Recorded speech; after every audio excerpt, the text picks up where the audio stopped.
एक आदर्श पत्नी विश्वास योग्य होती है। पति हो या पत्नी, विश्वास योग्यता सर्वोच्च गुण है। इसके बिना बाकी सारे गुण किसी काम के नहीं।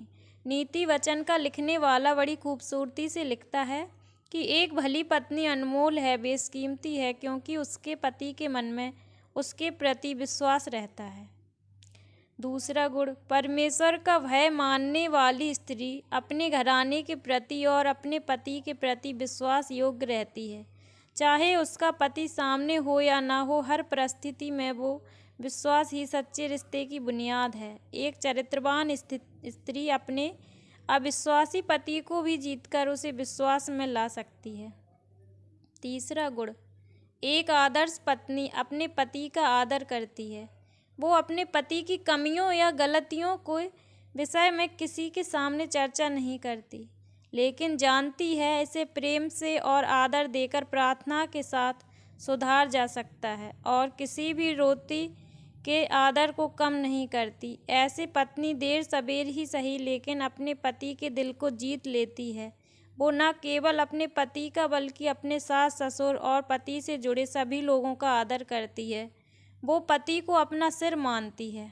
चौथा गुण, एक आदर्श पत्नी अपने पति के लिए सच्चा सहायक होती है। परमेश्वर ने जब सारी सृष्टि की रचना की तब कहा कि ये सब कुछ अच्छा है, लेकिन जब आदम को बनाया तब परमेश्वर ने स्वयं कहा, मनुष्य का अकेला रहना अच्छा नहीं, इसलिए मैं उसके लिए एक सहायक बनाऊंगा, अर्थात स्त्री को बनाऊंगा। हर एक पुरुष को एक सहायिका की ज़रूरत है।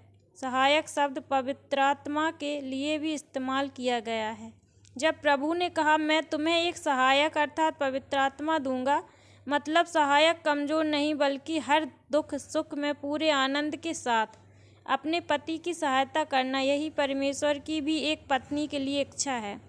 पाँचवा गुण, एक आदर्श पत्नी अपने पति के अधीन रहती है। जैसे प्रभु के अधीन रहने का मतलब दासी बनकर रहने से नहीं।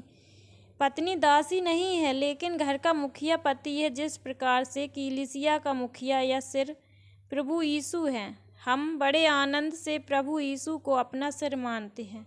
उसका निर्णय सर्वोपरि है। उसी प्रकार पति का निर्णय में स्त्रियों को रहना चाहिए। इसे समझें, इस प्रकार से एक राजमहल में दो राजा नहीं रह सकते, उसी प्रकार एक परिवार में दोनों पहिए एक ही दिशा में चलने नहीं चाहिए।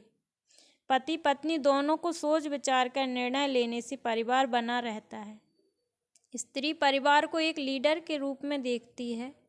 छठवां गुण, एक आदर्श पत्नी मेहनती होती है। एक बुद्धिमान पत्नी अपने घर को बनाती है, घर बिगाड़ने वाली स्त्री मूर्ख होती है। नीति वचन 31 बहुत ही सुंदर रीति एक आदर्श पत्नी की व्याख्या करता है कि वह बड़े भोर को उठ जाती है और बड़ी प्रसन्नता से कामों को करती है। दोस्तों, एक कामकाजी और मेहनती स्त्री की तारीफ सब जगह होती है। वह अपने हाथों के परिश्रम से अंगूर की बारी लगाती है, अटेरन में हाथ लगाती है और चरखा पकड़ती है। इसका मतलब है जो भी काम उसके सामने हो, या चाहे खेती बाड़ी का काम हो या शहरी दफ्तरों में काम हो, वह बड़े परिश्रम के साथ करने वाली होती है। सातवां गुण, एक आदर्श पत्नी अपने पति का मुकुट होती है। एक आदर्श पत्नी अपने पति पर हमेशा शिकायत नहीं करती रहती, बल्कि वह उसे सहारती है, उसका सम्मान करती है और विचार करती है किस प्रकार उसके पति का सम्मान हो सके। वो पैर की जूती नहीं बल्कि बाइबल बताती है पत्नी पति के सिर का मुकुट होती है। वो अपने पति से संग संग एक टीम के जैसे काम करती है। एक टीम में कोई बड़ा या छोटा नहीं होता। यदि टीम का साथी हार रहा है, मतलब पूरी की पूरी टीम हार रही है। समाज में पति की हार पत्नी की भी हार है, लेकिन पति की जीत पत्नी की भी जीत है। ऐसे घरों के बच्चे भी बुद्धिमान होते हैं, क्योंकि वे देखकर सीखते हैं। एक आदर्श पत्नी धन के विषय में भी बुद्धिमान होती है। एक बुद्धिमान स्त्री पैसों के रख रखाव अर्थात सेविंग एंड इन्वेस्टिंग के विषय में अच्छी जानकारी रखती है। सभी दिन समान नहीं होते, लेकिन पैसों के विषय में जानकारी हमेशा लाभदायक होती है। कैसे इसे बचाया जाए और कहाँ सावधानी से बुद्धिमानी से निवेश किया जाए।